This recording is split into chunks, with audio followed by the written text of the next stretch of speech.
গাড়ী এক্সিডেণ্ট হয় সেইকাৰণে গাড়ী এক্সিডেণ্ট হোৱাৰ পিছত সিদিনাখনৰ পৰা ৰাস্তাটো আমি বন্ধ কৰি নিদিওঁতো এৰোপ্লেনৰ এক্সিডেণ্ট হৈছে এৰোপ্লেনৰ এক্সিডেণ্ট হোৱাৰ পিছত তাৰ 5 মিনিট পিছতে আন এখন এৰোপ্লেন কিন্তু উৰি গৈছে গতিকে সেইটো হ'ল এটা এক্সিডেণ্ট গতিকে আপুনি যদি এক্সিডেণ্টৰ ভয়ত যদি আৰু এটা কথা কওঁ আমি যিখিনি আমাৰ বৰ্তমান গুৱাহাটী চিকিৎসা মহাবিদ্যালয়ৰ এছএনচিত যিখিনি চিকিৎসা দি আছোঁ মই সেইখিনি সৰ্বভাৰতীয় পৰ্যায়ত আমি স্বীকৃতপ্ৰাপ্ত আমি মুস্কানৰ সাৰ্টিফিকেট পাইছো সৰ্বভাৰতীয় পৰ্যায়ত গতিকে এটা এক্সিডেণ্টে দি আপুনি যদি কয় যে মোৰ হস্পিটেলখন মানুহবিলাক গুচি যায় তাৰ কাৰণে মই এইটো কম যে এইটো মই বিনম্ৰভাৱে অনুৰোধ নাযাব কাৰণ আমি এতিয়াও সুৰক্ষিত আমি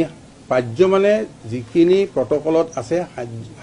আমি সকলো চিকিৎসা দিবৰ কাৰণে আমি সাজু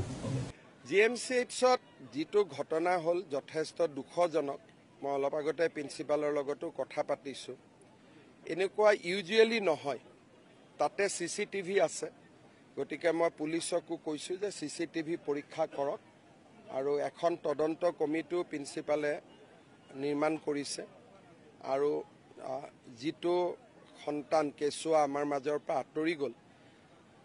আমিতো উভতাই দিব নোৱাৰো কিন্তু পিতৃ মাতৃক যেনেদৰে সান্তনা দিব পাৰো মই চেষ্টা কৰিম আৰু বিষয়টো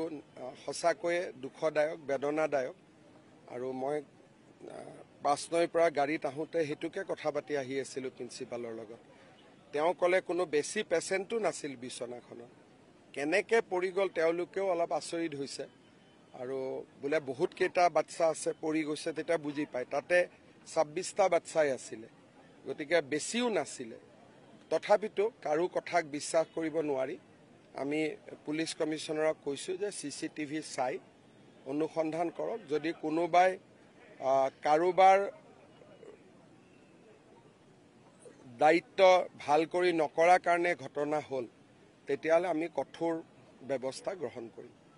গধূলি মই গৈ নিজেও প্ৰিন্সিপালৰ লগত আৰু এবাৰ কথা পাতিম এতিয়াতো ফোনত পাতিছো তাতে গৈ ফেস টু ফেস পাতিলাম